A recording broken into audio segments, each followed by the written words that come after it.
hola, buenos días. Gracias por acompañarnos en este primer panel iberoamericano de ciberseguridad, inteligencia artificial y derechos humanos. Hoy exploraremos cómo estas tres variables, estas tendencias tecnológicas y variables que tenemos en el mundo actual, están impactando, se relacionan entre sí desde diferentes perspectivas. Así que, sin más preámbulos, voy a invitar a pasar a con quien voy a coanimar este panel, que va a estar muy interesante.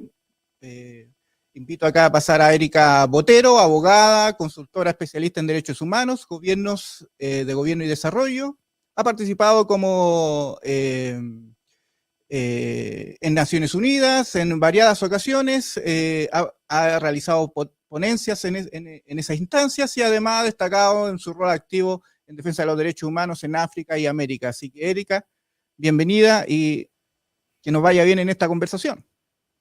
Bueno, gracias, Pablo. Es un honor darles la bienvenida a este evento, un evento bastante plural que reúne líderes y expertos de Iberoamérica para hablar de un tema tan crucial como la relación entre tecnología y derechos humanos. Vivimos en una era digital donde la tecnología está cada vez más presente en nuestras vidas. Pero esta presencia conlleva nuevos riesgos, ciberataques, violaciones a los derechos humanos que incluso no tenemos mucha conciencia. Según la Comisión Europea, por ejemplo, los ciberataques costaron a las empresas europeas 600 mil millones de euros en el 2022. Y en América Latina los ciberataques costaron a las empresas más de 100 mil millones de dólares en este mismo año. Estos ataques tienen un impacto devastador en los derechos humanos. Por ejemplo, los ciberataques pueden utilizarse para robar información personal, información financiera, datos de salud y pues con esta información en países como Colombia, por ejemplo, han tenido impacto en el asesinato de líderes sociales, de defensores de derechos humanos, en censura, en persecución a los periodistas, a la libertad de prensa. Entonces, esta conversación va ligada a reflexionar y a empezar a ver de una forma tripartita entre la política, la legislación y los derechos humanos y la empresa, cómo se relaciona esto y cómo vamos a enfrentar los desafíos de esta nueva era. En América Latina la brecha digital es un desafío importante también que exacerba los riesgos de desigualdad, de ciberataques. Según la CEPAL, por ejemplo, solo el 60% de la población en América Latina tiene acceso a Internet.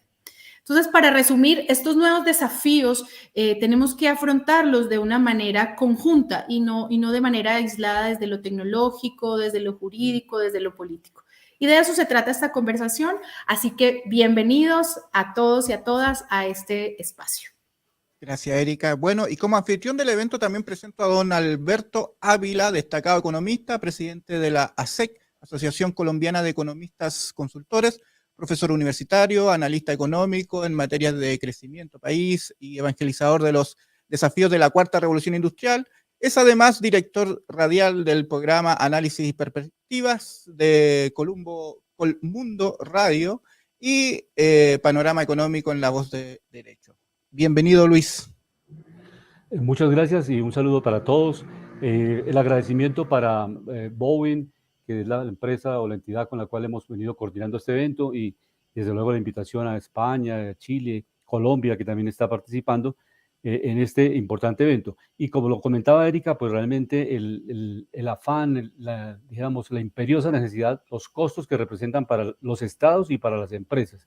Esa cifra de 100 mil millones de dólares en América Latina es bastante espeluznante, que ocasiona los daños a las empresas, y los 50 mil millones en dólares para el Estado. Y desde luego los costos en la recuperación de esta información. Entonces, bienvenidos a este evento y estaremos conversando sobre estos datos y el impacto económico que tiene en Colombia, pues no tener toda una política integral de ciberseguridad. Bueno, ¿y cómo no presentar a nuestro anfitrión, Pablo Antillanca, quien pertenece a Trentic, una compañía que viene liderando en el área de las tecnologías, que más adelante pues nos va a contar. Muchas gracias, Pablo, por estar en este evento. Gracias, gracias. Bueno, nosotros somos un medio especializado, Trentic, que habla sobre las tendencias tecnológicas que impactan a las organizaciones, a las instituciones tanto públicas como privadas y por lo tanto nos interesa estar siempre participando y propiciando estos espacios de conversación en donde se unen los distintos factores que impactan a nuestra sociedad. Así que muchas gracias por esta oportunidad también. Y bueno, Erika, si entramos en tierra derecha y invitas ahí a quienes van a participar en el panel de conversación. Bueno, antes de nada agradecer la presencia de nuestros panelistas que nos acompañan desde diferentes orillas y con visiones bastante diversas. Le damos la bienvenida a Ana Paola García Soto. Ella es parlamentaria colombiana, una mujer empoderada y que también representa a las regiones de Colombia, estas regiones alejadas, a estas regiones donde hoy tenemos unas brechas grandísimas en el tema tecnológico. Ana Paola, bienvenida, muchas gracias por estar acá. También tenemos a Kenneth Pugh, senador chileno, quien ha liderado en todo el continente y en el mundo entero todos estos temas de la digitalización, de la ciberseguridad, de la inteligencia artificial y que ha colaborado a que Chile hoy lidere todos estos procesos legislativos en el continente. Tenemos a Juan Miguel Velasco, bienvenido, muchas gracias. Juan Miguel es CEO de Ayuken, una marca que ha liderado procesos muy importantes de ciberseguridad en el mundo entero y nos acompaña hoy para contarnos toda su experiencia en el tema de ciberseguridad. ¿Y quién mejor que las empresas para contarnos cómo y cuáles son los avances, tanto en los ataques como en las soluciones en el mundo en el día de hoy? Alejandro Fingerman, de Bayu, que es una empresa líder en el mundo en el tema de identidad digital, que hoy en día es una herramienta fundamental tanto para mejorar los procesos de digitalización, de validación de identidad, pero también vamos a ver cómo la identidad digital ayuda a la garantía de derechos y más en este contexto digital. Tenemos a Juan Pablo López, el director de Ciberlegal, una empresa que ha liderado la garantía de derechos en este contexto digital, como los ciberdelitos. Él más adelante pues nos va a contar, pero lidera en Chile todos estos temas de innovación jurídica. Bienvenidos a todos ustedes y muchas gracias por estar acá. Muy bien, ya habrá tiempo para que se presenten un poquito más, pero entremos inmediatamente en materia. Yo sé que son personas muy ocupadas y que por lo tanto el tiempo es escaso, así que aprovechemos inmediatamente el tiempo para entrar en materia y primero partamos con una pregunta general para todos ustedes, que tiene que ver un poquito con la brecha digital, antes de entrar a estas tendencias que están de avanzada, como la inteligencia artificial, en fin. ¿Cómo están trabajando, ustedes ven, tanto el sector público como el sector privado, los gobiernos como las empresas, en reducir estas brechas digitales en nuestra región? Quisiera partir por Ana Paola. Está en silencio, Ana Paola, no se escucha. El micrófono. Sí, a ver, veamos. No se está escuchando, Ana Paola. A ver si se conecta nuevamente. No escuchamos. No tiene sonido. No tiene sonido y no está muteado aquí. No. Si se vuelve a conectar, mejor. Y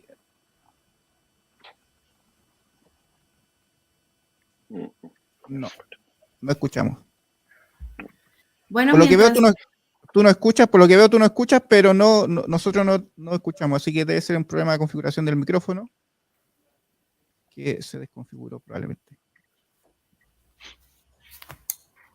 Mientras resuelve el problema, senador, por favor. Muchas gracias, Pablo. Un saludo a todos los panelistas, también a quienes nos están siguiendo. Desde Chile tenemos caracterizada la vulnerabilidad digital en base a 4 indicadores. El primer indicador podríamos asociarlo a la urbanización digital, vale decir, cómo llega la señal Internet a los diferentes lugares, los más remotos. Y eso lo estamos haciendo con fibra óptica, despliegues nacionales importantes, también mediante Internet móvil, el 5G que se está desplegando ahora, que va a cubrir el 92% de la población. Chile va a la vanguardia, tiene el 85% de su población ya conectada y tenemos la Internet más rápida del continente. Eso lo dice una aplicación, Speedtest de Ookla, que mide y puede dar fe de lo que estamos haciendo. Pero también nos quedan los lugares mucho más remotos y ahí queremos ver los accesos satelitales. Vale decir, dar la posibilidad que todas las personas puedan tener acceso universal a Internet, Internet un servicio público. El segundo de los parámetros habla de inclusión digital.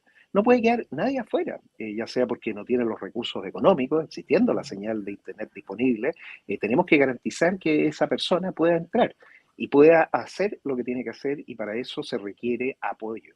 Ese apoyo puede ser del Estado con subsidios, de tal manera de financiar. Tenemos determinado aproximadamente 1.800.000 personas en Chile, vamos a tener que cubrirlas con subsidios directos, tanto para la conectividad como también para los dispositivos. Pero garantizarle a todo el mundo un mínimo. Y ahí tenemos que discutir cuántos megabits es el mínimo para la dignidad digital, cuánto es lo que tiene que tener una persona para poder ingresar al ciberespacio. Obviamente no va a poder ver Netflix en 8K, pero sí darle la posibilidad de poder educarse, de poder tener salud y varios elementos. El tercero es la educación digital, y esto es mucho más allá que la alfabetización digital. Es poder sacarle rendimiento y uso, oportunidades. Las personas puedan tener, por ejemplo, la oportunidad de aprender un oficio, certificarse en el oficio y trabajar digitalmente. Y también tener la posibilidad de vender productos o servicios. Y esto es formalizar toda la economía. Uno de los graves problemas que tenemos, y qué bueno que en el panel hayan economistas, es la formalización. Si todos somos parte de un sistema, vamos a poder aportar. Y esto es esencial. El relacionamiento del ciudadano con el Estado distinto, el ciudadano con toda su comunidad distinta. Y finalmente, la última, que es la más difícil de entender, la ciberseguridad. Porque sin ciberseguridad estamos arriesgando todo lo anterior.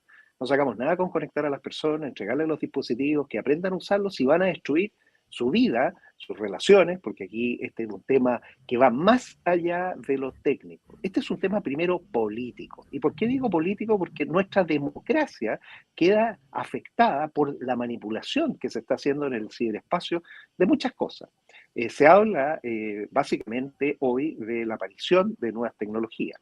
Para poder prevenir todo esto, y aquí qué bueno que también tengamos los panelistas expertos en identidad digital, se requiere para poder construir el edificio digital dos cosas. Una identidad digital robusta entregada por el Estado, no las credenciales, los nombres de usuario, el DNI o root o lo que quieran usar o el NIC. Y una clave, eso no sirve. Chile tiene clave única, pero eso no tiene ninguna seguridad. Cualquiera puede suplantar y esa suplantación la puede hacer incluso una máquina. Las identidades digitales robustas que entregan los estados tienen criptografía, claves públicas y privadas, tienen segundos, terceros, cuartos factores de autenticación, se confirman con otros elementos, incluso pruebas de vida. ¿Por qué? Porque necesitamos saber quién en el ciberespacio es humano y quién es máquina.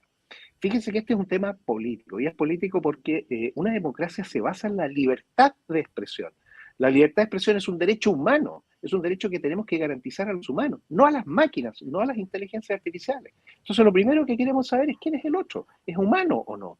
Nos relacionamos entre humanos, podemos discutir entre humanos y seremos responsables, pero no podemos permitir que una máquina, un bot, una inteligencia artificial, un avatar, se hagan cargo de lo que nos está ocurriendo ahora.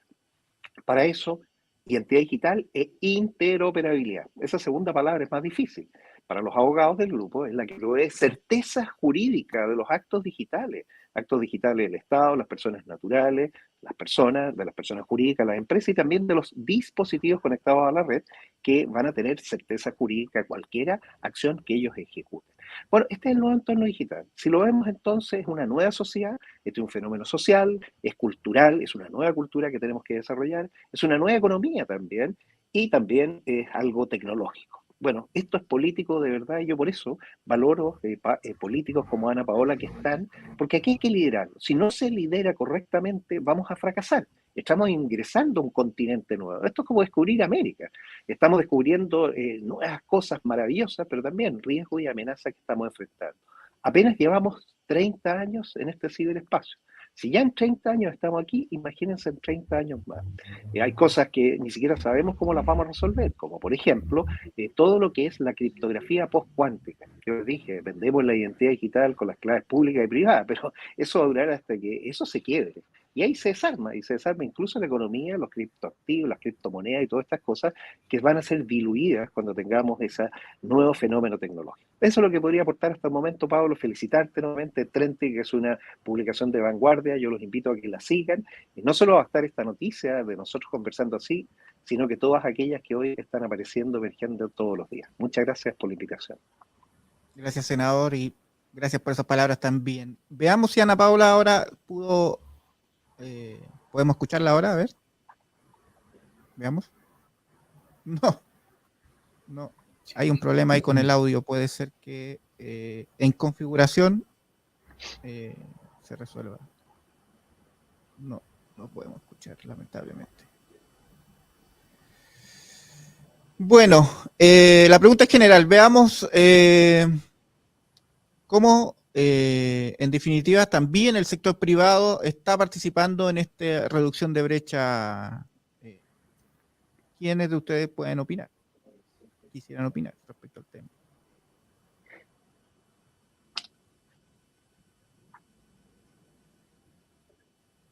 Yo quisiera hacerles un comentario de Colombia muy breve. O sea, acá en Colombia se ha discutido también la necesidad de pasar de la fibra óptica al satélite para precisamente llevar, por la geografía colombiana, llevar más inclusión de Internet a toda la población colombiana y hacer esa formalización que el senador está comentando, porque si no tenemos una inclusión en el uso de las tecnologías, pues difícilmente podemos irrigar educación, servicios de salud, todos los servicios que puede beneficiarse la población.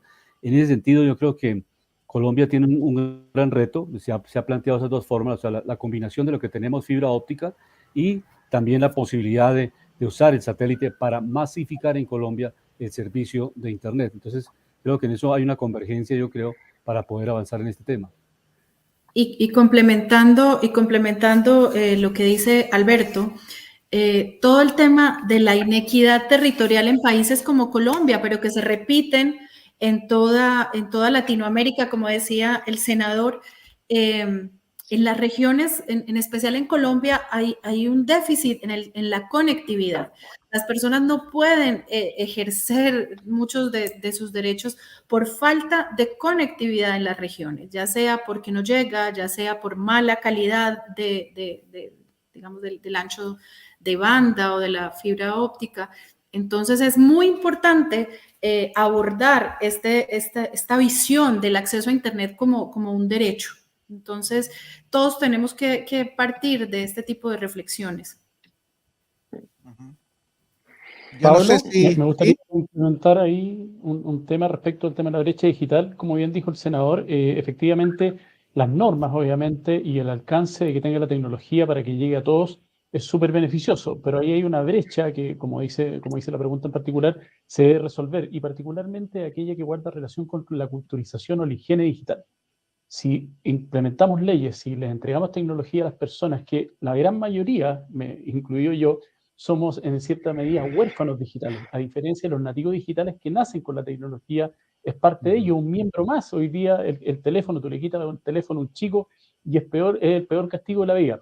Entonces, hoy día a nosotros lo que nos tenemos que ocuparnos precisamente es de culturizar a las personas, primero en el correcto uso de la tecnología, después obviamente de cómo comunicarnos correctamente a través de, por ejemplo, compartir información. Hay una ley muy importante ahí que está a punto, estamos todos expectantes para que sea dictada, que es clave en materia de tecnología, que es la ley de datos personales. Cómo cuidar nuestros datos. El petróleo de esta era digital 4.0 son los datos personales, y hoy día en Latinoamérica en general y en Chile en particular estamos acostumbrados a regalar nuestros datos. Hay un dicho ahí en ciberseguridad que señala que si el producto es gratis, en definitiva, tú estás entregando algo que son tus datos. No es nada gratis en esta materia tecnológica. Por lo tanto, el cuidado de nuestros datos personales, el correcto uso de la tecnología y la ciberseguridad aplicada a las personas, más que la parte técnica, es clave para poder evadir estos ciberdelitos. Muchos de ellos se producen hoy día ni siquiera a través de los elementos tecnológicos, sino que a través de una llamada telefónica, lo que es la ingeniería social, Por lo tanto, tenemos que enseñar a la gente a que aprenda a identificar cuando estamos frente a este tipo de ataques, el antiguo cuento del tío. Hoy día en la era digital se llama ingeniería social.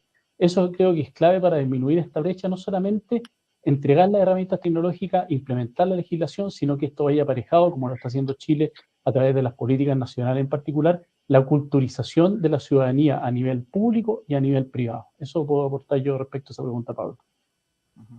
Perfecto. Y para seguir avanzando, no sé si hay alguien más que quiere dar una opinión. Alejandro. Complementando un poco lo que decía Juan Pablo, bueno, buen día a todos, ¿no? Gracias por tenerme acá en el panel. Obviamente cuando el producto somos nosotros mismos, hay que saber protegernos y cuidarnos, ¿no?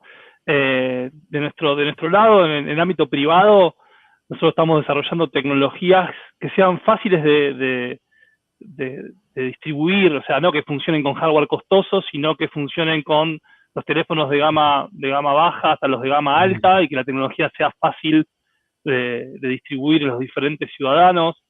Obviamente no es lo mismo entregar tecnología para una persona de tercera edad que para un nativo digital, es muy distinto, y les puedo contar un montón de anécdotas en ese ámbito. Entonces hay que entender muy bien, cuando implementamos tecnologías a nivel gobierno, que los usuarios son muy distintos, ¿bien? Y hay que darle un paraguas de tecnología que cubra y que fomente la inclusión para todo tipo de ciudadanos. Ahí estamos trabajando mucho en ese ámbito. Todo el tema de protección de datos personales y las nuevas políticas y prácticas de privacidad es clave. Yo creo que las organizaciones privadas que entiendan que tienen que entregar servicios al mercado respetando la privacidad de los usuarios son aquellas que van a hacer la diferencia y están haciendo la diferencia ahora.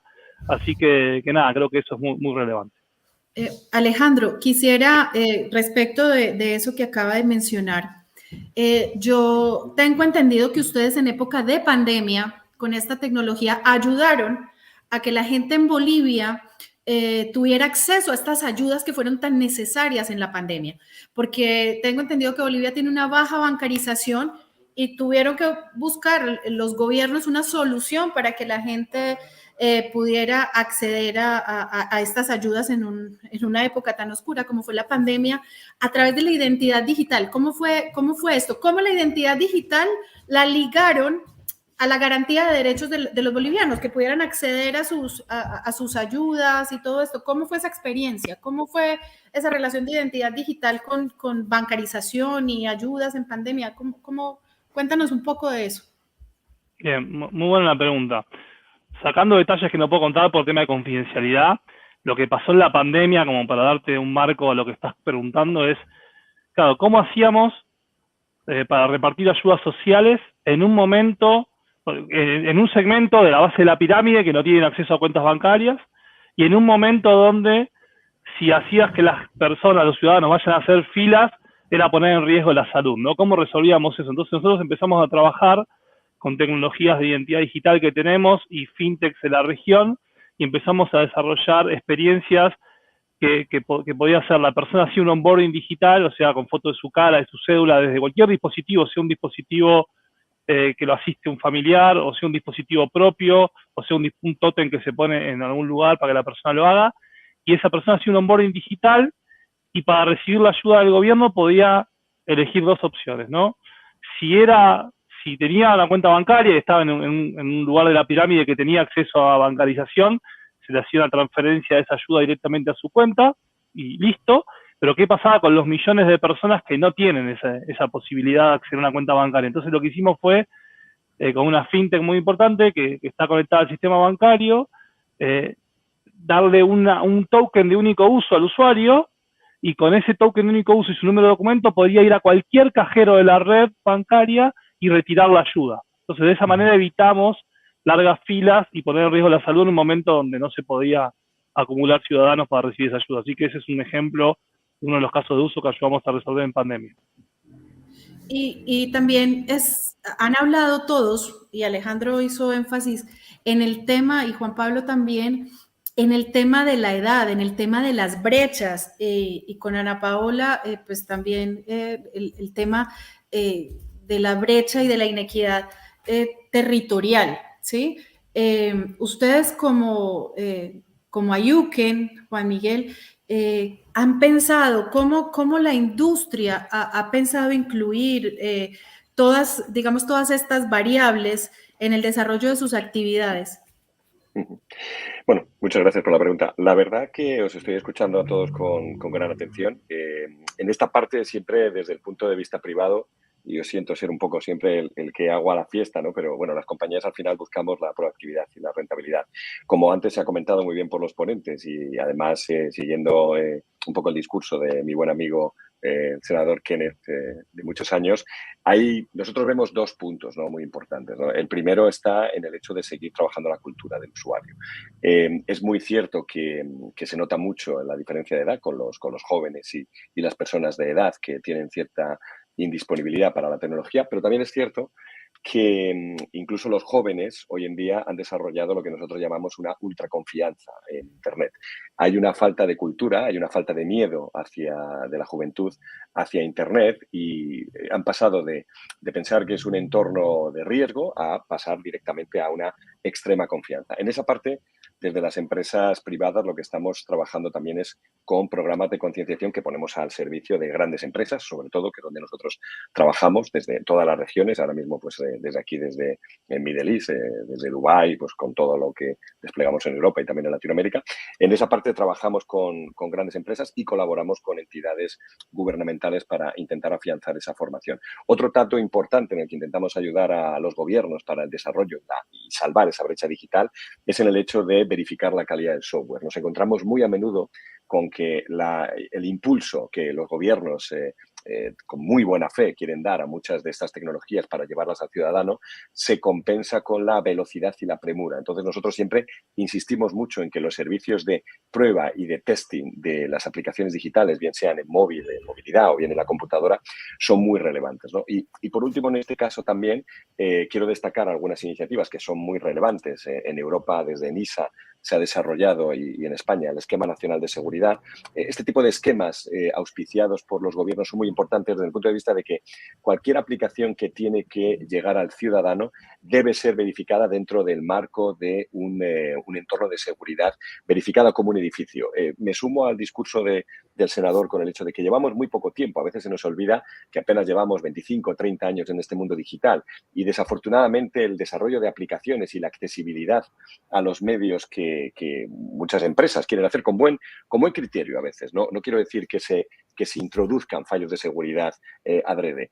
No están dentro del marco. Nos falta un contexto como con los edificios. Yo aquí quiero, por ejemplo, pues citar un poco el modelo que hay en Chile para la construcción de edificios antisismo, antiterremotos. Eso nos falta en el mundo digital. Nosotros estamos intentando ayudar a desarrollar un framework de trabajo donde las aplicaciones, antes de ponerse al servicio de los ciudadanos, lo primero, se les haya dado esa cultura. Hay que llevar Internet a todos con muchísima calidad, pero hay que empezar a educar al ciudadano, aunque no tenga el acceso. Y después, que el esquema de las aplicaciones esté verificado, de manera que no salgan aplicaciones al mercado que luego hay que testear. Porque, como nosotros decimos, la inversión en ciberseguridad en el diseño es tremendamente más económica y más barata que la inversión en ciberseguridad cuando ya hay un ataque o hay un problema.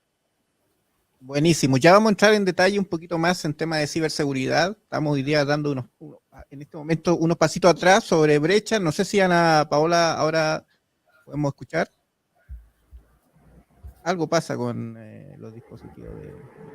Ahora está con otro dispositivo y no se escucha tampoco. A ver.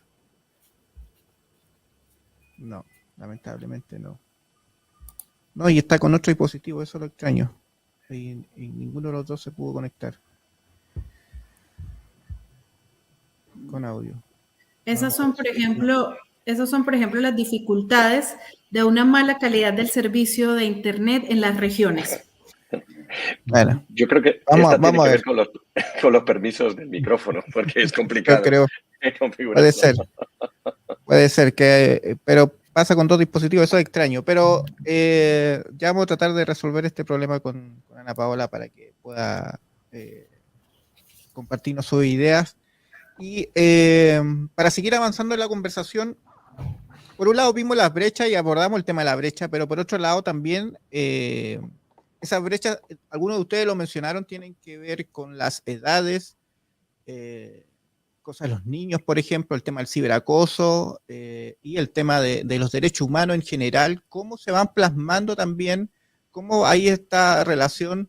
Algunos ya están impulsando que sea como un derecho humano, por decirlo, el acceso a Internet también, y por lo tanto hay este elemento que muchas veces se ve como fuera del mundo tecnológico, que tiene que ver con los derechos de las personas, quizás con las leyes de protección de datos, se acerca un poquito más a los derechos y a los deberes que se tienen con ellos.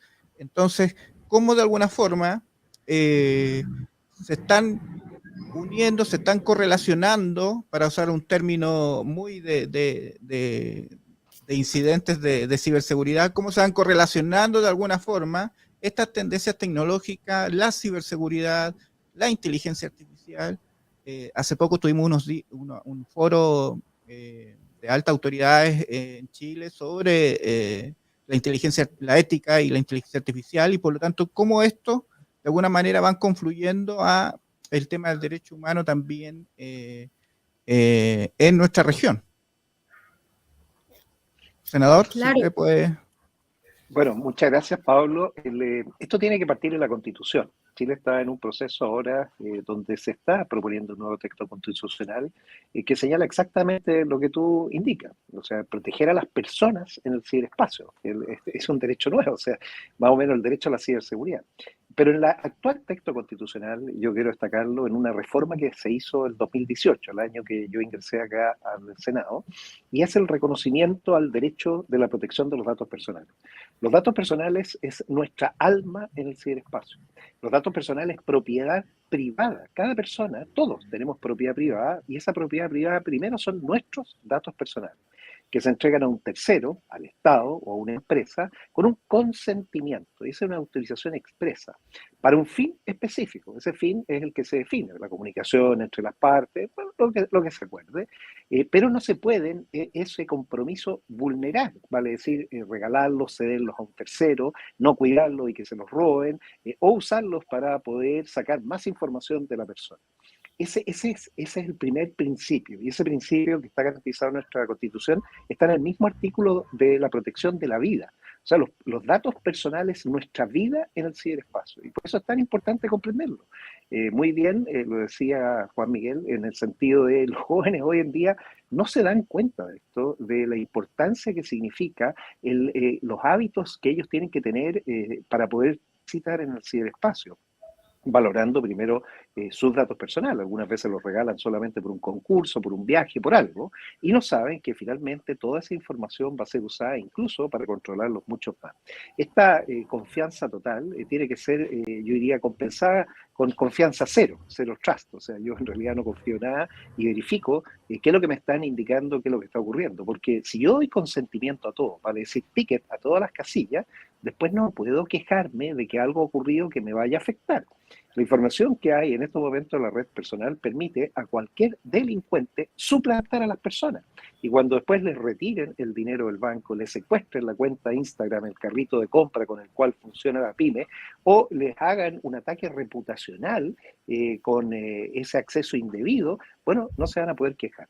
Y ese es el compromiso. O sea, no solo tiene que estar en la legislación, tiene que estar en la cultura de las personas. Y por eso he propuesto un nuevo derecho al relacionamiento digital del ciudadano con el Estado. Todos los ciudadanos podemos relacionarnos con el Estado digitalmente. Para eso el Estado se asegurará de conectar. Y como muy bien decía Juan Miguel, las aplicaciones tienen que ser seguras. Privacy by design, security by design, diseñadas desde el inicio, basado en la privacidad de los datos, y diseñadas desde el principio en ciberseguridad. Y como son datos pequeños que fluyen, esa es una transacción que casi no tiene costo. Las compañías telefónicas hoy ofrecen algunas redes sociales sin costo. Bueno, el Estado tiene que garantizar ese tráfico de datos seguros, con identidad digital, con interoperabilidad, para asegurarnos que efectivamente es la persona, y así evitarnos todas las filas, las colas y todas las cosas. Ni siquiera hay que ir al cajero. Y la identidad finalmente es uno mismo, ¿no? Ni siquiera se va a tener que recordar una clave, que es uno de los problemas que tenemos hoy, porque los sistemas a futuro van a ser básicamente capaces de entender quiénes son estas personas. Esa es la esencia del cambio de la forma en que hoy que tenemos reglas, constituciones para personas, papeles y procesos, tenemos que hacerlo en el nuevo mundo digital, en donde los datos son esenciales y por eso tenemos que comprender el valor de ellos. La cultura es fundamental, pero también el Estado tiene que garantizar ciertas cosas, tal como nos garantiza hoy en el mundo físico, y ese es el rol que tiene que asumir. Esto se hace finalmente con integración público-privada. Es imposible para un Estado hacerlo solo, es imposible para una empresa hacerlo solo, y esta integración digital, esta alianza digital es uno de los elementos. De hecho, firmamos un convenio con la Unión Europea que precisamente se llama Alianza Digital para generar gobernanza, generar protección de datos personales, generar ciberseguridad. Chile está alineado con eso y vamos a sacar este año nuestra nueva ley de protección de datos personales y también nuestra nueva ley de gobernanza ciberseguridad. La primera, protección de datos alineado con el estándar europeo, GDPR, y la segunda, también, ciberseguridad alineado al estándar europeo, NIS2. Ese es el compromiso que tenemos y esperamos cumplir la fecha. Gracias, senador. Yo quisiera complementar un poco, porque a veces no le damos la importancia al tema de los datos personales. Ya lo mencionaba Juan Pablo, que hoy los datos personales son un gran negocio, son el petróleo de la actualidad, pero en un país como Colombia, los datos personales tienen a veces la connotación de la vida, porque recuerden que Colombia ha tenido genocidio político, genocidio por ser o pertenecer a organizaciones sindicales donde el acceso a esta información privada fue fundamental para perseguir, asesinar y acosar a estas personas. Entonces, en temas de seguridad, incluso física, de la seguridad física de las personas, en un país donde hay temas tan sensibles como Colombia, en pleno conflicto armado, hay instituciones que guardan casos y procesos que tienen que resguardarse porque protegen la vida. Entonces es un tema que no es ajeno, que no es meramente tecnológico, sino que nosotros lo vivimos día a día y que a su vez esto va a ir ampliándose a otros países porque así como crecen los derechos, también crece el crimen y el delito a partir de los datos personales. Quisiera ver si Ana Paola ya solucionó su problema técnico. Buenos días para todos. Muy bien. Hola. Sí, ahora sí. Bueno, después de tantos inconvenientes tecnológicos, nos podemos dar cuenta cómo funciona la tecnología en nuestro país.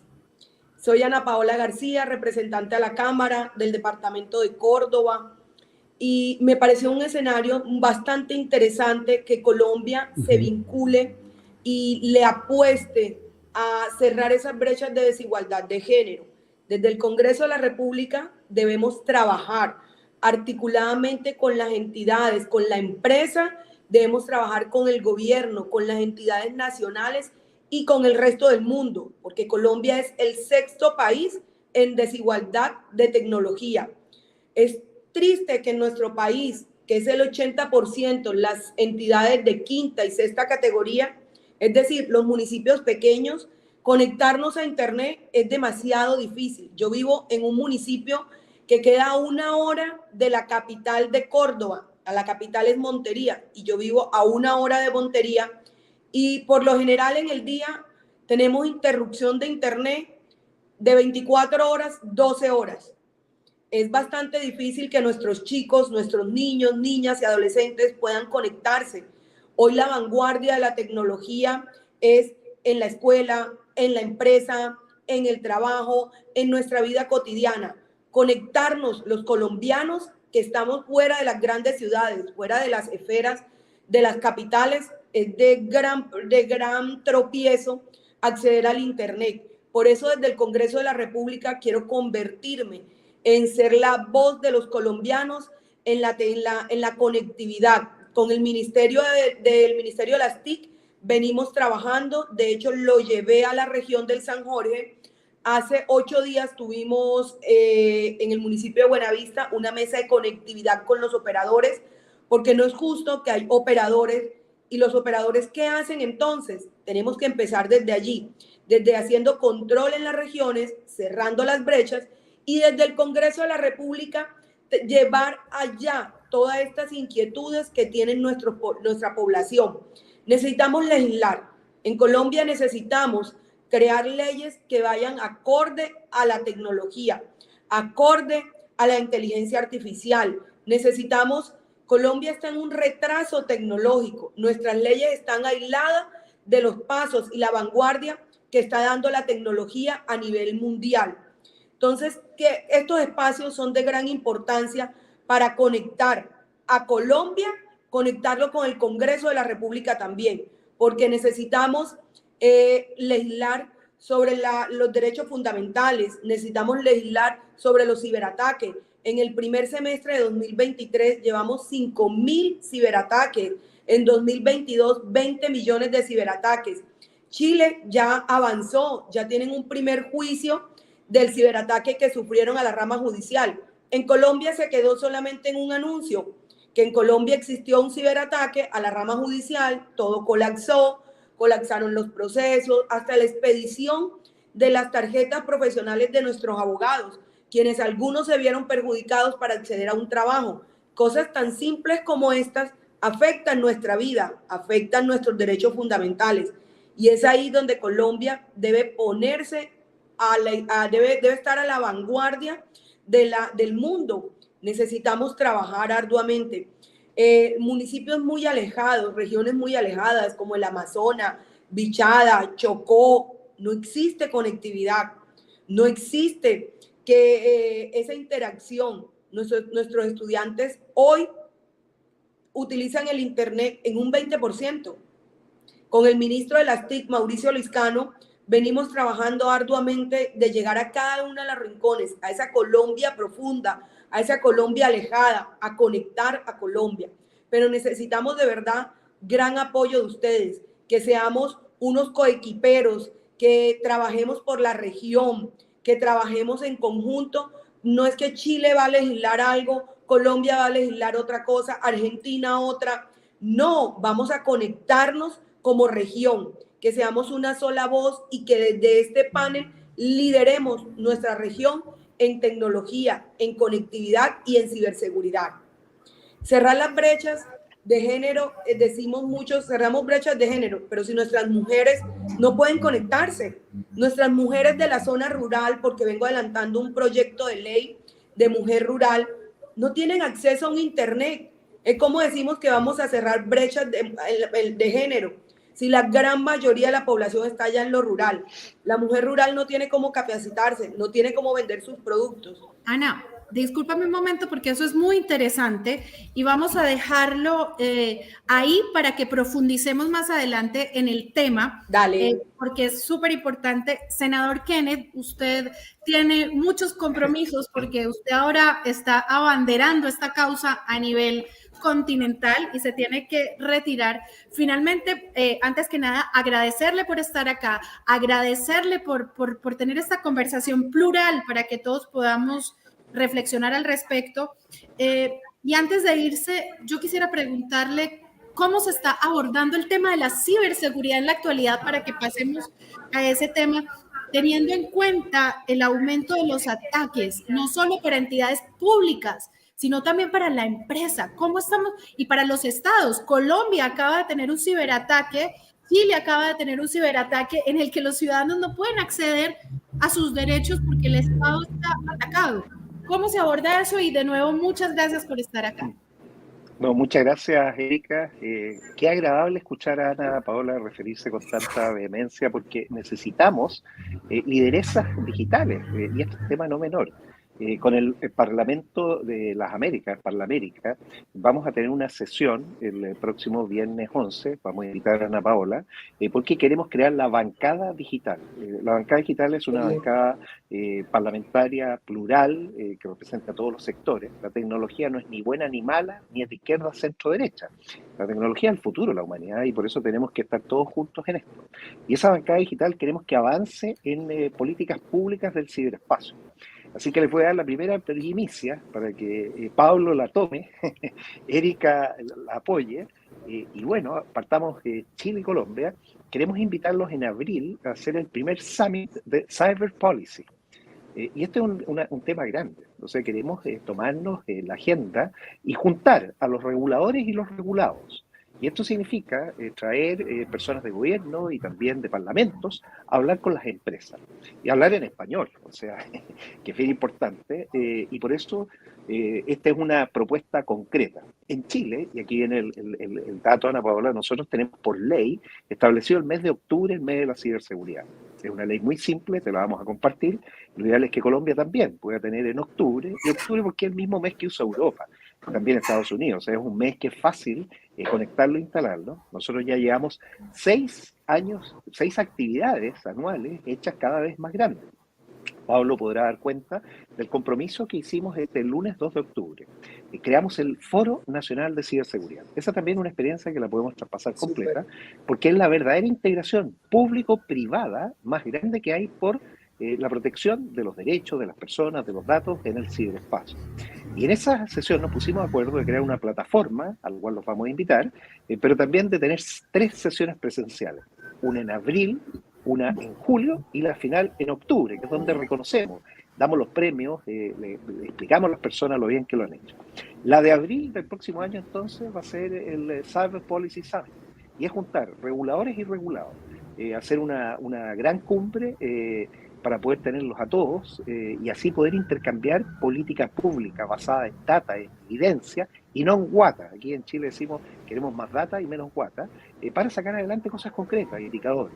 Compartir a través del portal toda la experiencia que se ha desarrollado, una estrategia que tenemos a 12 años para crear un Chile digital, puede ser un Colombia digital, con indicadores concretos, acuerdos políticos, con programas para los 3 gobiernos de turno que vengan a continuación, porque también no es un programa de gobierno, es una visión de Estado, y en la creación de conocimientos, que lo hemos hecho con mesas de ciberseguridad.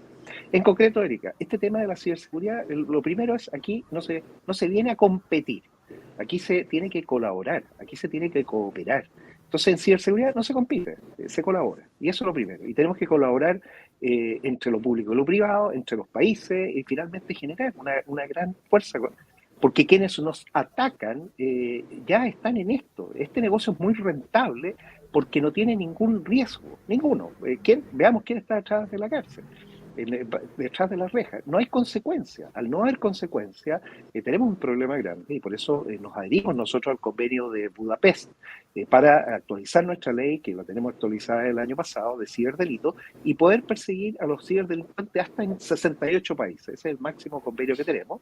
Hay que incorporar ahora todo lo que es el traspaso de información a las policías, para que las policías puedan intercambiar con nuestras policías y sea evidencia digital. Los cibercriminales están detrás de nuestro dinero, de nuestra reputación, y por eso ellos actúan sin restricción, ellos no tienen que cumplir ninguna norma. Y esto es totalmente asimétrico, porque nosotros sí que tenemos que cumplir normas, estándares, y tenemos que hacerlo como corresponde. Ellos tienen inversión inicial baja, es muy sencillo tener un acceso vario, subcontratar servicios, usar incluso servicios que están en la nube, el ransomware as a service, o sea, pueden secuestrar, hacer lo que quieran sin tener que haberlo desarrollado ellos mismos. Y es fancy, o sea, tiene todo lo que es lo mejor. La utilidad entonces es gigantesca. Y ese es el problema. Este es un tema económico con una utilidad muy grande en un delito que no tiene consecuencias. Y la única manera de enfrentarlo es todos juntos. Las personas somos la primera y la última línea de defensa. Somos los primeros que vamos a poder detener algo. Si, por ejemplo, es un fake news, uno dice, a ver, ¿cuál es la fuente? ¿Quién me envió esto? ¿Es una fuente confiable? Ya, sí, la fuente es confiable, pero la pueden haber engañado. Entonces, veamos una segunda o tercera fuente para confirmar la información. Y si uno tiene 3 fuentes confiables que están diciendo la misma información, ahí sí uno dice, esto es real. Y ahí viene la tercera pregunta, ¿vale la pena reenviar esto? Bueno, ese simple hábito corta las cadenas de desinformación, las campañas de desinformación. Y eso hay que instalarlo a edad temprana. Yo discrepo de lo que han dicho que los niños son nativos digitales. Son más huérfanos digitales que nosotros, porque no tienen ni mamá ni papá digital que los esté ayudando. Y están entrando en edades muy tempranas. UNICEF nos decía 4 años atrás que la media de ingreso eran 12 años. Hoy están a los 9 años. 9 años ingresando sin ningún control, sin ninguna capacidad, y están siendo destruidos. Entonces, están viviendo en un mundo que no es un mundo real, que los lleva a tomar decisiones malas, no tienen lectura, no leen, no hay lectura crítica, no entienden lo que leen, y obviamente no están generando pensamiento crítico. Entonces tenemos un problema. Ahí vamos a tener que ver cómo lo solucionamos. Pero por lo pronto hay que tomar la ciberseguridad como un problema político grande, y por eso necesitamos líderes, y Ana Paola ahí tienes que liderarlo, Necesitamos también entender que es un tema cultural que involucra todas las profesiones, todos los ámbitos de conocimiento. Esta es la nueva humanidad que se está creando. Es una nueva dimensión económica gigantesca. Ya vimos que el ciberdelito ha sobrepasado en ingreso a cualquiera de los otros crímenes y se ha instalado. Tenemos que evitar entonces que nuestras empresas sean secuestradas. Tomemos un ejemplo, y ahí Luis Alberto lo puedes tomar, es el de la industria aeronáutica en los años 70, 80. Nosotros recordábamos en esa época, si tomábamos un avión, no sabíamos si íbamos a terminar en algún país extraño, porque los secuestraban. Los aviones los secuestraban y terminaban cualquier persona en cualquier lado. Bueno, ¿qué hizo la industria y los gobiernos? Subieron los niveles de seguridad, y hoy para embarcarse en un avión pasan por controles de identidad, controles de rayos X, controles personales, y finalmente los aviones no se secuestran. Entonces, si en realidad eso es lo que queremos, que no se secuestren, debemos prohibir el pago de ransomware. Así de claro, ya las compañías aseguradoras ni siquiera lo aseguran. Y con eso evitamos que estos delincuentes sigan financiando sus operaciones ilícitas y atacando a otros. Para eso, subir los niveles de seguridad de las personas, las empresas, los procesos, los gobiernos y todo. Bueno, de esas son las grandes decisiones cuando hablamos en política pública que tenemos que hacer. Solamente porque efectivamente yo estoy en el Senado acá en Valparaíso, que tengo que asistir a una actividad presencial, no los voy a poder acompañar hasta el final, en las normas de inteligencia artificial. El mismo día que la Unión Europea ingresaron el proyecto de ley para votar respecto a la regulación, que es una regulación basada en riesgo, nosotros decidimos, un grupo de senadores aquí en Valparaíso, ingresar un proyecto de ley para agregar una nueva agravante penal a los delitos cometidos por o mediante la inteligencia artificial. Y ese es el límite. O sea, hay un límite de lo ético, pero cuando se comete un delito, el catálogo está bien definido, el juez sabe cómo aplicarlo, tiene una nueva agravante penal. Y esa tiene que ser máxima. Porque si el delito, por ejemplo, de homicidio fue con las manos, tiene una pena. Si fue con un cuchillo, otra. Fue con una pistola, otra. Con una ametralladora, bueno. Pero esto de usar la inteligencia artificial para cometer algo que va contra la esencia nuestra no puede tener ningún tipo de rebaja. Y por eso las agravantes penales es una forma de enfrentar. Pueden haber otras ideas, pero tenemos que ser capaces de determinar un marco ético, pero una vez transgredido, cometido un delito, y si este se hace por uso de estas herramientas, que hoy nos engañan completamente. Las inteligencias artificiales generativas, que generan videos, hacen deepfake profundo, que generan audios, pueden sustituir la voz de cualquiera. Entonces estamos en un proceso que tenemos que tomar muy serio esto, pero también no limitar el desarrollo de la tecnología que tiene beneficios increíbles. Al igual que el cuchillo, que se usa todos los días para cocinar, todos los días nos alimenta, el cuchillo sirve para hacer comida, alguien lo puede usar para matar. Pero no estamos regulando cuchillos, estamos regulando delincuentes que hacen un mal uso de un instrumento. Entonces ahí es donde hay que tener mucha precaución cuando uno regula la inteligencia artificial para hacer aquella parte que corresponde y dar espacio para que se pueda desarrollar de la mejor forma, y quienes hacen un mal uso, bueno, todas las penas del infierno para ellos. Nuevamente agradecer, Erika, la invitación, a Pablo por la construcción, a los panelistas que están hoy en día, desde ya dejarlos invitados para que dimos la primicia, partamos organizando ya el Cyber Policy Summit, y convoquemos. Ya sé que va a estar Colombia. Sí. Veamos a quiénes más podemos. Yo lo voy a plantear el próximo viernes 11 en la reunión con Parlamérica, para a través de Parlamérica hacer la invitación a todos en el continente y poder ver estos temas. ¿Qué se está regulando en inteligencia artificial? ¿Cómo podemos cambiar la cultura? ¿Qué se puede hacer en ciberseguridad? ¿Cómo se traspasan las experiencias legislativas de unos otros países? La meta sería que ojalá todos nos comprometamos en abril a declarar octubre mes de la ciberseguridad. Si logramos que todos los parlamentos lo hagan, vamos a tener a todo el continente trabajando en concienciación un mes. Y eso es fundamental. Un objetivo simple y sencillo. La declaración de Santiago por la ciberseguridad. Muchas gracias a ustedes por la invitación. Y bueno, los dejo para que puedan continuar. Muchas gracias. Bueno, senador. Muchas gracias, senador. Ahora vamos a continuar hablando del tema, ahora sí, de la ciberseguridad, el ciberdelito. Y antes de continuar con nuestra ronda de preguntas, Luis Alberto nos tiene un dato para que nos basemos ahí y empecemos esta segunda ronda de conversaciones ya más enfocado en este tema. Luis Alberto. Sí, Erika, sí, 1.600 ciberataques por segundo en América Latina, pues realmente son datos bien interesantes que nos impactan. Y pues la ciberseguridad pues tiene impactos en Colombia, 5.000 millones de dólares. Tenemos que, pues es las pérdidas que ha generado estos ciberataques. Igualmente en Chile, 4.000 millones, en Bolivia, 2.000 millones.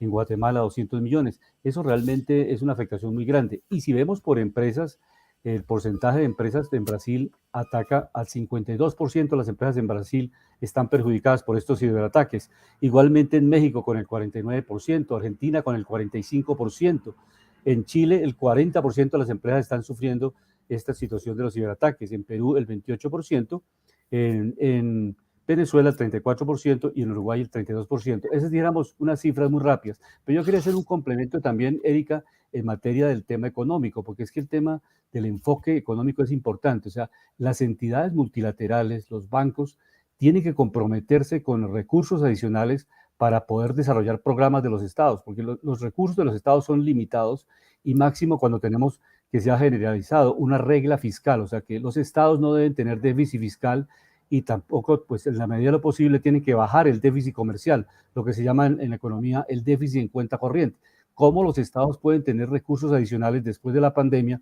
Como lo expresaba recientemente el director de Planeación Nacional, Jorge Iván González, estamos viendo después de la pandemia del COVID una pandemia fiscal. Los estados quedaron sobreendeudados y esa deuda tan alta que tenemos y con unas tasas de interés al alza, afortunadamente ahora los bancos centrales están tratando de moderar las altas tasas de interés y empezar a bajar las tasas de interés, porque eso permitirá que las empresas tengan fuentes de financiamiento para adelantar programas que obviamente son más baratos los programas de defensa de esos ciberataques que dejar evidentemente sin hacer absolutamente nada. Si las empresas no invierten, son más altos los costos, Erika, de no invertir en ciberseguridad. Eso en términos muy prácticos de lo que es la parte macroeconómica, o sea, cómo los bancos centrales tienen que bajar las tasas de interés para que con menores costos las empresas puedan endeudarse o nuevamente acudir a créditos para asumir esos programas de defensa de los ciberataques. Muchas gracias, Alberto. Entonces, pues yo creo que este mensaje de que para las empresas y los estados es mucho más barato invertir en ciberseguridad que invertir en asumir las causas de los ciberataques. Eso es muy importante para las empresas y para el Estado. Aquí para Juan Miguel, usted con su empresa Ayuken, que lidera a nivel mundial este tema de la ciberseguridad, ¿cuáles son las principales tendencias en ciberseguridad que están viendo en América Latina y el mundo? Como el aumento de los ataques masivos dirigidos a las empresas de misión crítica y el uso de la inteligencia artificial en ciberseguridad. Este nuevo escenario, ustedes como digamos, tecnológicos, ¿cómo lo abordan cuando somos los ciudadanos?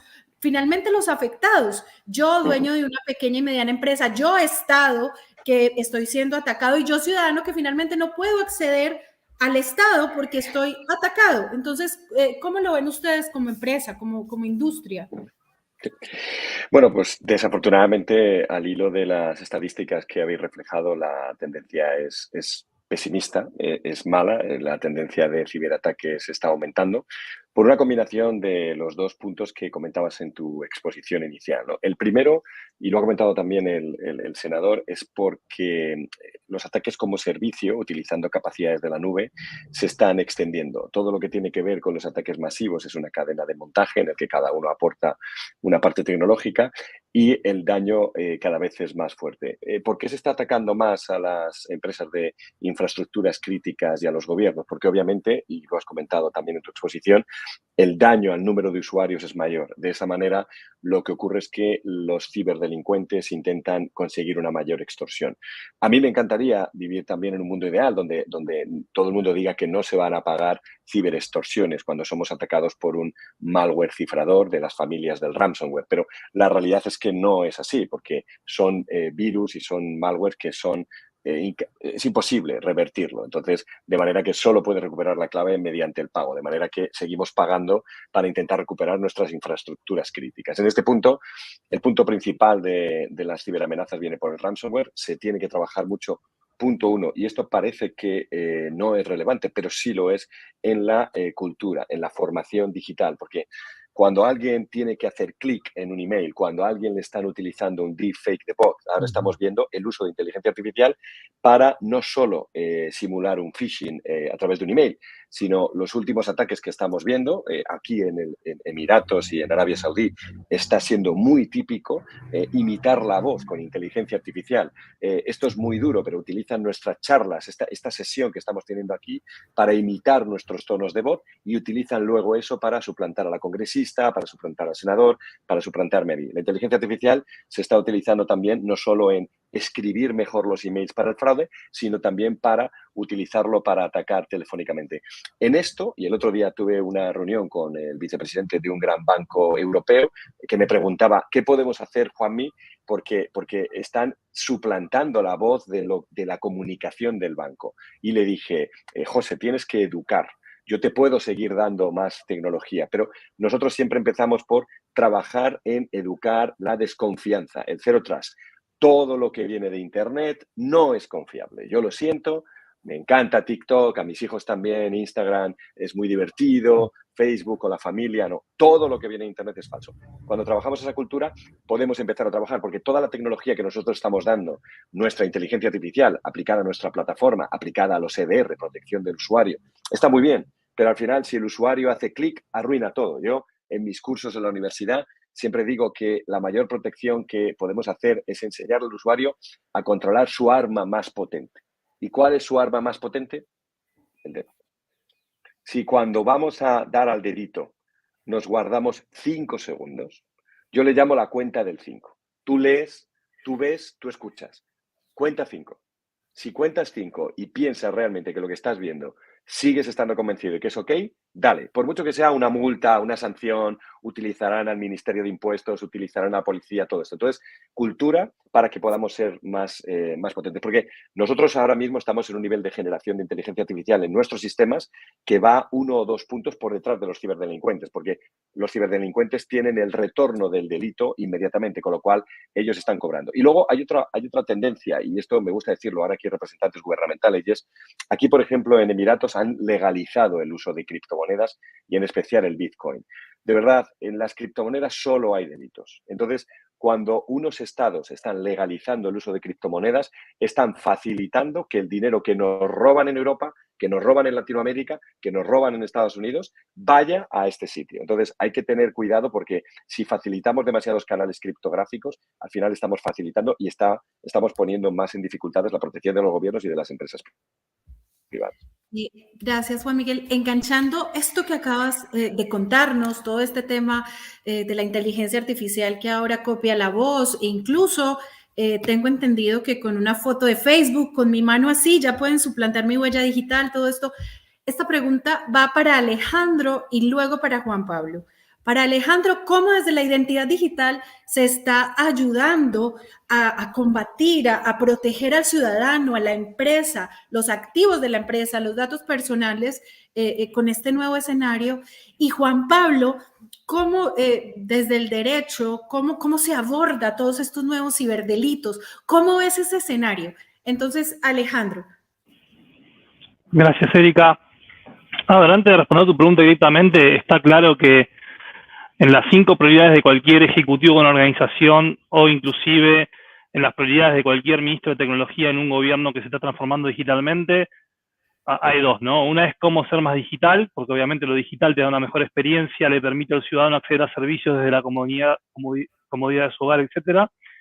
Y cómo ser más digital, pero hacerlo de manera segura, ¿no? Sin salir a las noticias, sin poner en riesgo los datos del ciudadano, sin poner en riesgo mis datos, la reputación de la organización, etcétera. Entonces, hoy en día es claro que sin poder entender que el ciudadano que está del otro lado es realmente quien dice ser, es imposible transformarme digitalmente y entregar los servicios con los niveles de seguridad adecuados, ¿no? Entonces, desde el ámbito de privado, a nivel tecnológico, se está trabajando en varios aspectos. Uno de ellos es cómo ayudamos a desarrollar soluciones de autenticación robusta, ¿no? Creando y promoviendo soluciones de autenticación que permita la autenticación de la persona, combinando factores, múltiples factores, biometría, para garantizar que las identidades sean utilizadas de manera segura y confiable. Ese es un aspecto muy relevante. Otro aspecto muy importante es la prevención del fraude. O sea, cómo logramos entender, en base al comportamiento, al dispositivo donde la persona opera, que ese es un comportamiento habitual, que realmente es quien dice ser y no es una suplantación, y es alguien que está haciendo uso indebido de esa identidad. ¿ok? Y esto ayuda mucho a proteger a las personas contra el fraude y contra la suplantación de identidad en línea, y hay muchísimo de inteligencia artificial acá, o sea, hay ataques que es imposible detectarlos con capacidades tradicionales, y la inteligencia artificial está ayudando a aumentar nuestras capacidades tecnológicas y a aumentar nuestro poder de decisión en cuanto a ese tipo de ataques, ¿no? Así que creo eso es súper importante. En cuanto a regulaciones, creo que se ha avanzado muchísimo a nivel mundial. Europa está en un estado muy, muy avanzado, y creo que en Latinoamérica estamos empezando a tomar las buenas prácticas de Europa en cuanto a lo que es cómo las compañías resguardan y utilizan esos datos que conforman la identidad, y cómo clasifican la información sensible y aumentan la seguridad de sus sistemas, porque no sé, he visto casos de ataques en Europa donde se han robado la base de datos de identidad de una empresa privada, no lo voy a mencionar, pero están obligados a avisar y a notificar. Entonces, como decía recién Kenneth, el ciudadano es la primer eslabón en la defensa. Entonces, que estén enterados de lo que está pasando con sus datos, la transparencia, todo eso es clave, ¿bien? Y después, en cuanto a educación, más allá de que podamos implementar, como decía recién Juan Miguel, por más que yo te ponga la mejor tecnología, si no estamos concientizando a nuestros usuarios, fomentando la educación y la colaboración, va a ser imposible, ¿no? Esto lo hacemos todos juntos. Gracias por la pregunta. Como yo ahora, Erika, sí, mira, desde el punto de vista de la legislación en materia de inteligencia artificial a nivel mundial, obviamente es bastante complejo. Sabemos que la tecnología avanza exponencialmente año a año. En los últimos 30 años, donde señaló el senador, donde estábamos, era impensado. De hecho, los últimos 10 años, incluso las empresas que están liderando a nivel mundial los temas tecnológicos ni siquiera tal vez existían o estaban en una etapa muy precaria o primaria. Lo mismo ocurre en materia de legislación. La legislación siempre va atrás de la tecnología. El senador señaló ahí que el año pasado tuvimos un cambio en la legislación desde el punto de vista de la ciberseguridad. Esa ley que nosotros teníamos de ciberseguridad era del año 1993. Imagínense ustedes los avances tecnológicos, ni siquiera existía Internet a nivel masivo cuando la ley rigió hasta el año 2022. Nuestra actual ley de datos es del año 99. Anunció el senador también ahí que estamos a punto de una modificación que va a ser trascendental porque deje los parámetros que hoy día establece la Comunidad Europea a través del Reglamento General de Protección de Datos Personales. Entonces, obviamente, legislar hoy día en materia de inteligencia artificial es complejo. Es complejo ¿por qué? De hecho, la Comunidad Europea, citando lo que nosotros somos un poco el espejo, absorbemos lo que hace la Comunidad Europea en general en materia de datos personales y de seguridad, desde el año 2021 está tratando de legislar en materia de inteligencia artificial, y el último problema que tuvo es precisamente que, a propósito del ChatGPT, que todos conocemos que inteligencia generativa es muy precaria en el nivel de cuánto puede alcanzar la inteligencia artificial, llegando incluso a una singularidad tecnológica, estaba regulando un solo de los aspectos, que era aquella derivada del texto. Y hoy día el ChatGPT y en general la inteligencia artificial es multimodal, lo que señalaban los ejemplos ahí de voz y obviamente video que genera estos ciberdelitos, recién está apareciendo. Por lo tanto, ya antes de la primera legislación en materia europea tuvo que ser modificado ese punto en cuanto tal. En Chile y en Latinoamérica tenemos políticas nacionales de inteligencia artificial, por ejemplo, que son parámetros respecto a lo que se tiene que hacer en los próximos 10 años. Hay temas de culturización, son parámetros, lineamientos en general, pero no son leyes que apunten a regular en particular la inteligencia artificial. Hay temas como los neuroderechos, el tema de datos personales, en materia así de seguridad también, pero no hoy día no va a existir tampoco, dada la rapidez con que se mueve la tecnología, una legislación que vaya acorde al tema. Por lo tanto, aquí lo que es clave es la ciberseguridad del diseño, desde el punto de vista de las empresas. En cuanto a datos personales, lo mismo. La ciberseguridad y los datos personales desde el diseño, es decir, el punto de partida es ciberseguridad de datos personales no reactivo, y desde el punto de vista de la ciudadanía y de las empresas, la culturización en materia de ciberseguridad, datos personales e inteligencia artificial. Es un poco la tríada en materia tecnológica. Si no tenemos esos 3 puntos cubiertos como ciudadanía y como empresa, claramente nos vemos expuestos. Si una llamada telefónica nos puede engañar, imaginémonos que lo que puede hacer hoy día la inteligencia artificial generando la voz de un pariente, de un cercano, o un correo electrónico que sea idéntico al del banco a través de la suplantación, por ejemplo, el fraude del CEO. Eso, Patricia. Gracias, Juan Pablo. bueno, se nos está pasando volando el tiempo y quiero tomar un poquito las opiniones de las distintas redes sociales que nos están acompañando. Por ejemplo, voy a leer de John Freddy, que dice: buenos días, ¿qué estrategias podrían ser efectivas para prevenir una dependencia excesiva de la inteligencia artificial entre los estudiantes, la resolución de problemas? Ya vamos a buscar responder algunas de estas preguntas. Un comentario adicional también de Héctor Moyano dice: los proveedores y fabricantes, los privados y los estados deben colaborar para luchar contra el crimen organizado en Internet. Algo súper interesante porque efectivamente la colaboración no solamente entre el sector público y privado, sino que también a nivel internacional pasa a ser algo relevante, por algo que decía también Juan Pablo, que tiene que ver con que estos delitos son ocurridos a nivel internacional, en el sentido de que quien lo comete no está alojado en el país donde se comete el delito y los datos muchas veces tampoco están alojados ahí. Entonces, ¿cómo esa triangulación de elementos hace que sea complejo la legislación y el seguimiento de los ciberdelincuentes además? Otra opinión que está acá es cómo el riesgo no se puede eliminar, solo nos queda tener clarísimo que debemos probar nuestro DRP, probar la continuidad operacional. Adriana Bassi, bueno, de seguro cuando hizo este comentario tenía en mente los acontecimientos, los recientes ciberataques que han ocurrido tanto en Colombia como en Chile. En el caso de Colombia hay IFX y en el caso de Chile a GTD, donde empresas se ven afectadas y que no pueden levantar sus servicios porque no tienen probados sus sistemas de backup, por ejemplo, sus DRP, como se denomina técnicamente, para estos casos que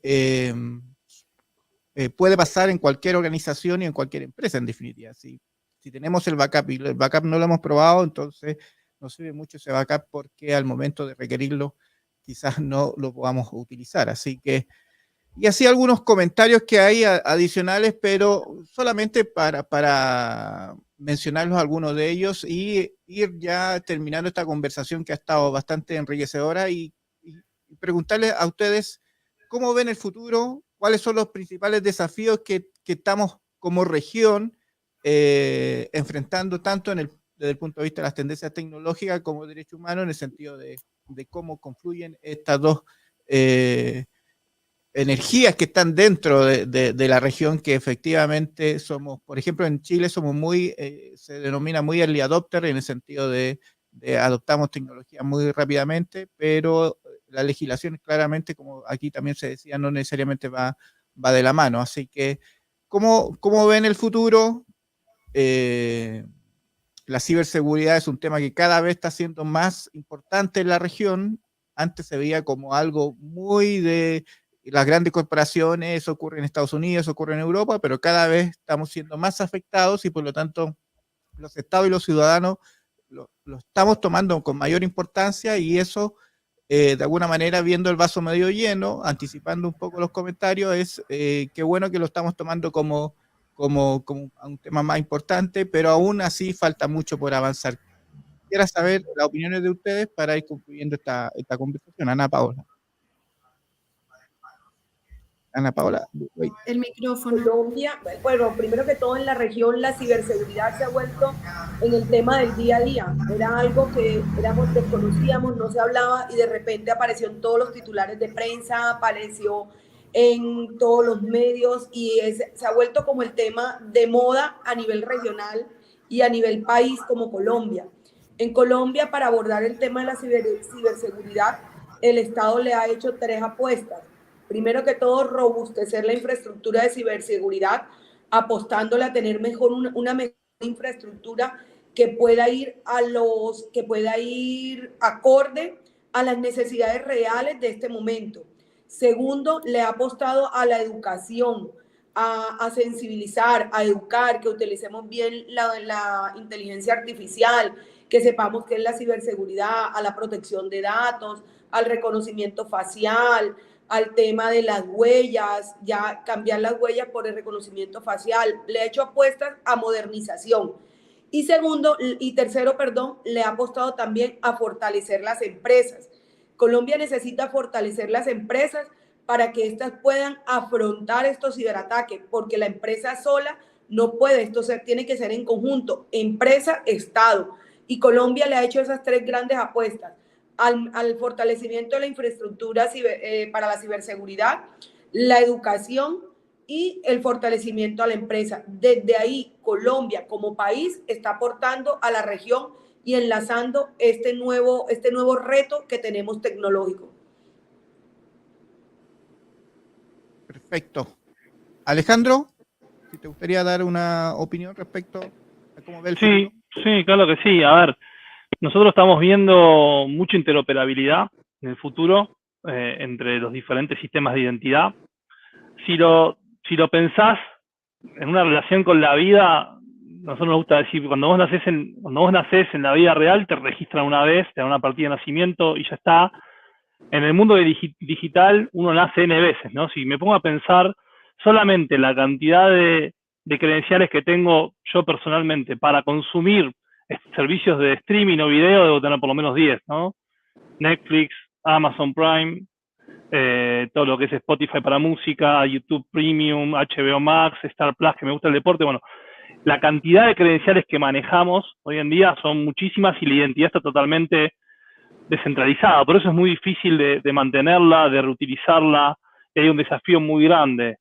Entonces nosotros vemos mucha interoperabilidad y vemos algo que ya se está hablando, que es un concepto de identidad digital soberana, donde cada ciudadano va a ser el dueño de lo que pase con su identidad. Y acá entra mucho el tema de tecnología blockchain, de identidades descentralizadas, y de que cada vez que alguien quiera hacer algo con tu identidad, compartir un dato, usar tu identidad para autenticarte o lo que sea, va a pasar por un proceso de aprobación que vos vas a dar, digamos. Va a decir, che, mira, tal banco quiere utilizar tus datos para enviarte una promoción, ¿estás de acuerdo? Si no, y todo eso va a quedar en control del usuario final. Hoy en día sería imposible que yo te diga, mira, Pablo, busquemos tu nombre y apellido en internet y quiero que en los próximos 5 minutos elimines toda la información que hay de vos. ¿Tenés control de eso? No, eso no lo podés hacer. No existe tecnología que te permita hacer eso. Y en definitiva es tu información que los demás están utilizando. Entonces vemos mucha interoperabilidad y todo el tema de identidades descentralizadas y de identidad soberana, donde el usuario va a volver a tener el control de lo que pasa con su identidad, como lo es en el mundo real, ¿no? Un gran tema ese que efectivamente está cada vez tomando mayor relevancia. Yo creo que los gobiernos, en la medida que además se van digitalizando, eso va tomando mayor relevancia del tema de cómo la identidad digital de cada uno, en definitiva. Antes era solamente por lo que uno compartía en redes sociales u otras plataformas, en definitiva, pero ya pasa a ser otras. Y la pandemia de alguna manera ayudó también a que los estados, las organizaciones y los gobiernos empezaran a impulsar aún más la digitalización de cada uno de los individuos. Juan Manuel, ¿nos puedes compartir un poquito de tu visión? Bueno, brevemente, en línea con el resto de ponentes, bueno, para mí el futuro ahora mismo es igual de apasionante que de aterrador. Yo creo que esto es el carrusel en el que andamos subidos todos. Apasionante porque, al contrario quizás de la tendencia generalizada, nosotros desde nuestra compañía somos una compañía que llevamos apostando por la inteligencia artificial desde hace aproximadamente unos 4 años, incluso desarrollando motores de inteligencia artificial propios, porque no existen suficientes ciberprofesionales, no existen suficientes ingenieros ni en Estados Unidos, ni en Europa, ni en Latinoamérica, ni en el mundo. El gap tecnológico de ingenieros ahora mismo solo en Europa está cifrado en unos 400.000. Y no hablo solo de incluso los que sepan de inteligencia artificial. Entonces, es apasionante el hecho de ver cómo la inteligencia artificial va a poder ayudarnos a tener unos roles profesionales más interesantes. Por otro lado, es aterrador porque el hecho de la inteligencia artificial, los malos, los ciberdelincuentes lo están utilizando mucho más dinámicamente que nosotros para hacer el mal. Tienen un retorno más rápido. Y aparte también la brecha digital nos está llevando a sociedades donde la inteligencia artificial está dando ciertas ventajas, de manera que los que están detrás en la brecha digital se están quedando atrás, con lo cual, en este caso, la brecha se está convirtiendo en un acantilado o en una verdadera fosa, ¿no? Entonces, esa parte es la que todos debemos y tenemos que trabajar en ayudar para que, al final, todo esto que yo creo que sí que puede traer un bienestar a todas las sociedades respecto a que nuestros hijos, nuestros nietos tengan un futuro mucho más agradable, más centrado en crear y en utilizar esta inteligencia artificial al servicio de todos, nos puede ayudar. Sin embargo, estamos en esa encrucijada en que nuestra ética y nuestra profesionalidad nos puede llevar a que aprovecharnos de la inteligencia artificial para el mal pueda traer muchas y graves consecuencias. Yo espero estar en la parte positiva y desde nuestra compañía trabajamos para traer la inteligencia artificial, reducir la brecha y atacar a los ciberdelincuentes, porque yo creo que también hay que dar el paso de ser bravo y defendernos, ¿no? Pero yo espero que sea prometedor, espero. Perfecto, gracias Juan Miguel. Juan Pablo. Gracias, Pablo. Sí, mira, efectivamente yo creo que el futuro, primero lo que hay que hacer desde el punto de vista legislativo, y es correcta la invitación que le extienda ahí el senador Puig al cibersenador, como lo conocemos acá en Chile, a Ana Paola, es que unifiquemos en cierta medida la jurisprudencia desde el punto de vista legislativo también, un poco lo que ocurre con la Unión Europea, porque la mayoría de estos delitos se cometen a nivel transfronterizo, por lo tanto no sacamos nada con tener una legislación fuerte en Chile, por ejemplo, en Colombia, si esto se va a cometer desde Argentina, desde Uruguay, y no tenemos la posibilidad de realizar esta cooperación interestado. Un poco lo que ocurre sí con la ciberseguridad desde el punto de vista de que la mayoría de los estados están adscritos a lo que es Budapest, que es el convenio de ciberseguridad, y han hecho una adecuación de su legislación interna desde este punto de vista en cuanto al convenio y la aplicación dentro del territorio del país, pero en materia de inteligencia artificial y en materia de datos urge que los países se pongan de acuerdo, que actuemos una especie de comunidad y podamos de esta forma enfrentar los ciberdelitos, porque hoy día son muy baratos, como señalaba también el senador, son as a service, puedo comprar, ni siquiera tener expertise, un poco la antigua caricatura del ciberdelincuente con el antifaz que está detrás del computador, eso ya no existe, yo puedo comprar los programas para cometer este tipo de ciberdelitos, particularmente el ransomware u otros que afectan a la ciudadanía en general, a las empresas en particular, pero también los derechos humanos se ven vulnerados a través de estos ciberataques, por ejemplo, en lo que ocurre en inteligencia artificial con los desnudos de menores. Se supo hace un par de meses lo que ocurrió en España, en un colegio, en donde se usó esta aplicación para desnudar a menores y empezaron a circular estas fotos. Por lo tanto, hay derechos humanos fundamentales, no solamente el de propiedad, el dinero que nos pueden robar de las cuentas, la identidad personal, el prestigio reputacional, pero el grave daño que ocurre, por ejemplo, a través de la figura del grooming, del mal uso de esta inteligencia artificial en los menores, que estos delitos dejan graves heridas psicológicas y emocionales que pueden ser incluso superiores a aquellas que se cometen en un delito real o en presencia, por así decirlo. Entonces, sí, creo que el futuro es unificar un poco la legislación a nivel latinoamericano y también culturizar, obviamente, a nuestros ciudadanos para el correcto uso, como señalaba ahí Juan Miguel, desde el punto de vista de la tecnología, porque la tecnología es neutra, no es buena ni mala, y que la podamos usar correctamente para el desarrollo de la sociedad y no para perjudicarnos entre nosotros. Eso. Gracias, Juan Pablo. Bueno, y Luis Alberto, tu opinión, tu perspectiva hacia el futuro.